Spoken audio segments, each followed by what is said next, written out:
As a مومن، as a مسلم ہماری ذمہ داری بنتی ہے کہ اگر کوئی صحابہ کرام پر، نبی کے یاروں پر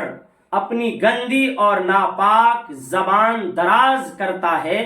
تو ایسے بدبخت، ایسے مجرم، ایسے خبیث اور کلاب من کلاب النار کو دندان شکن جواب دے اور اس کی اوقات دلائیں کہ جس صحابہ کرام کے بارے میں تو بکواس کر رہا ہے ان کے پیر میں لگنے والی گندگی کے برابر کی اوقات نہیں ہے۔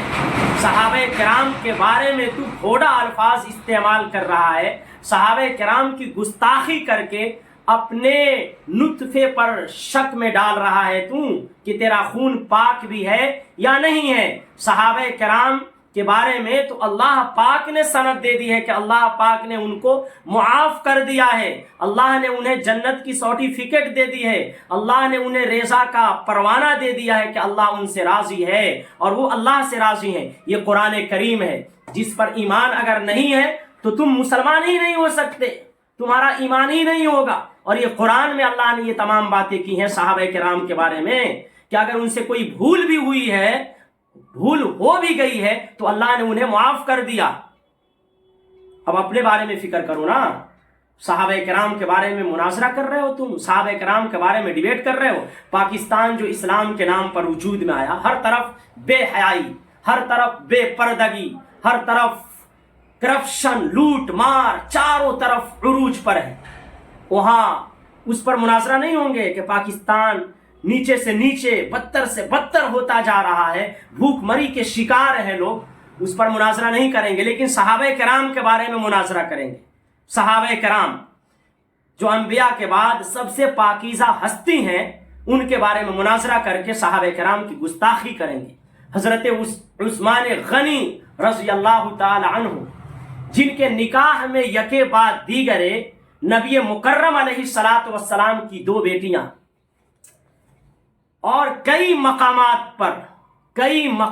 پر نبی مکرم علیہ الصلاۃ والسلام نے حضرت عثمان غنی رضی اللہ تعالی عنہ کو جنت کی بشارت دی ہے، خوشخبری دی ہے۔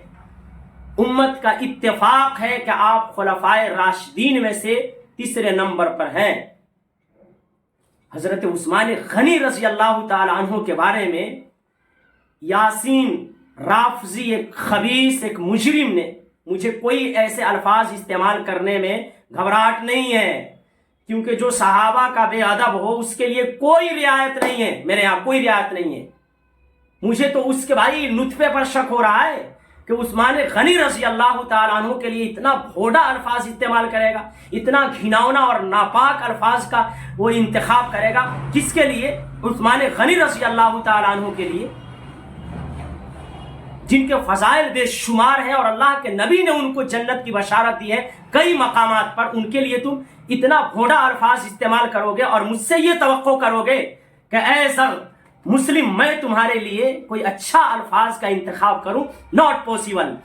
نہیں ہو سکتا ہے۔ جو صحابہ کا بے ادب ہے، جو صحابہ کا گستاخ ہے، وہ کلاب من کلاب النار ہے۔ یہ مناظرہ ہو رہا ہے پاکستان میں، عثمان غنی رضی اللہ تعالی عنہ کی شان میں گستاخی، آدھی بات پیش کر کے،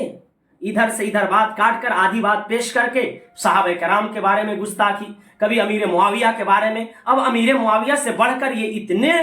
آگے بڑھ چکے ہیں کہ اب خلفائے راشدین عثمان غنی رضی اللہ تعالی عنہ جیسی ہستی پر بھی اپنی گندی اور ناپاک زبان دراز کر رہے ہیں، ان کے خلاف بھی یہ بکواسات کر رہے ہیں،